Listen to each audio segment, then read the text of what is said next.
Good morning. This week we're going to change gears and we're going to go to an argument essay. So what I want to do is take a few minutes to show you how an argument is a little bit different than what you might be used to. So first, here is a slide that shows you what an argument is, what an argument is not. The most important thing to know is that it is respectful, balanced, and focused. It is not, on the other hand, opinion-based solely and biased or an opinionated rant, which tends to happen. It's also research-based, so we're going to talk about how you can access research online for free using your JCTC account. So first you have to determine two topics that interest you and questions that you can actually try and answer that will give you direction for your research. So once you have two topics, you're going to also determine one question for each topic. Here's an example of what an open, acceptable research question is and an unacceptable research question that may lead you to a biased argument. The next thing that you're going to do is actually fill out this Google form, and if you're having trouble deciding what topic to look at, you can click on this little link that will take you to a list of topics that my English 101 classes determined last year. In this, you're going to see different topics that are typically very controversial. One that is not on here is abortion, because you're not allowed to do it. It's the only topic that's off the table, because I'm writing an example for you that's on that, and it's also very difficult for a student of your age to be able to argue that in a way that is not hurtful, biased, or based on the views of religion, which is not something that we want to do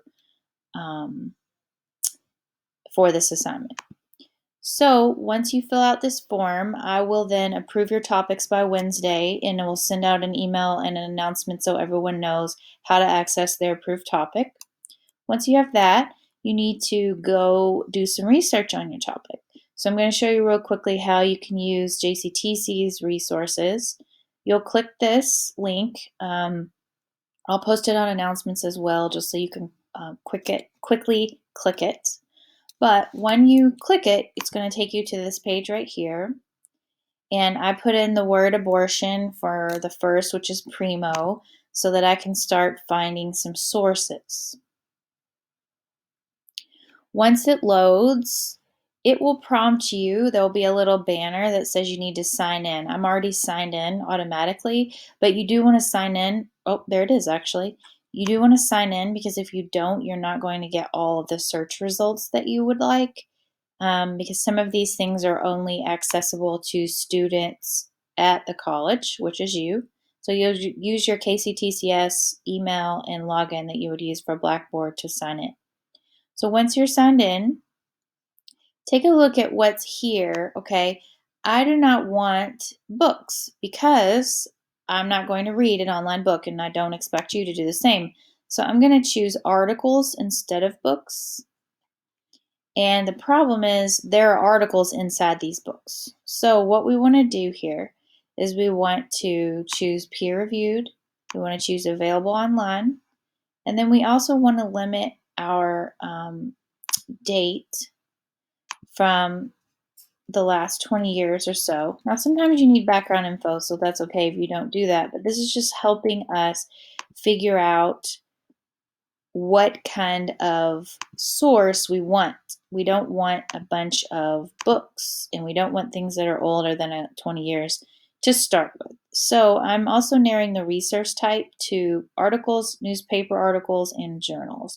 So if I apply these filters, it's going to greatly reduce my search results, which is nice, and it gives me only the things I want. So I'm going to say that I would like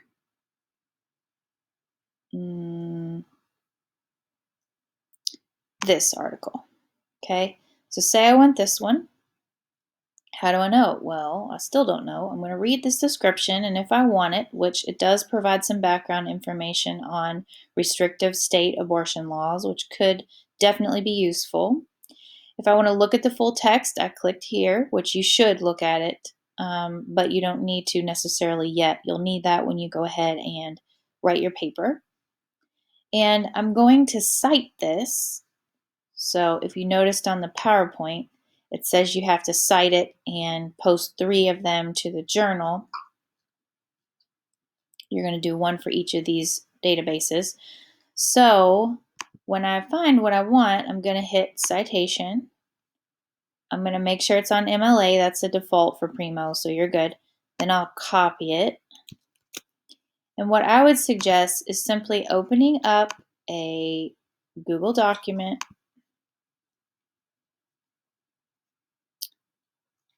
Since you have a Chromebook or a Google device, you should be good. If not, you can use Word or Pages. It doesn't matter because you're not going to upload the document. You're going to actually copy and paste it on a journal. So for my purposes, I'm using Google. So I'm going to say argument, sources, Dual Credit English. That just tells me what it is. I can easily find it. I'm going to copy and paste that. So there it is. It's not in the right format because it's not double spaced, not the right font. Doesn't matter right now. I just need that. So once I have that, I'm going to go here and I'm going to go back to this and I'm going to say, I would like to use this because, so this source provides information about the restrictions that states put on women who might consider abortions despite the federal laws that allow abortions in all 50 states. So that's why I want it. Notice I didn't say I want to use this because this is more like an annotated bibliography. So this is the first source that I found, and this is from Primo. So next one that I asked you to go to is Academic One file, which is Gale. So you go back to this first page, go back to search. I'm going to get rid of this one. And what you see on this, once it loads, is you will see on the right side, you're going to see some common,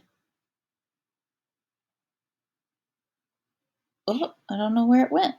Sorry about that. Let's go back. What you want to do is you want to go to databases.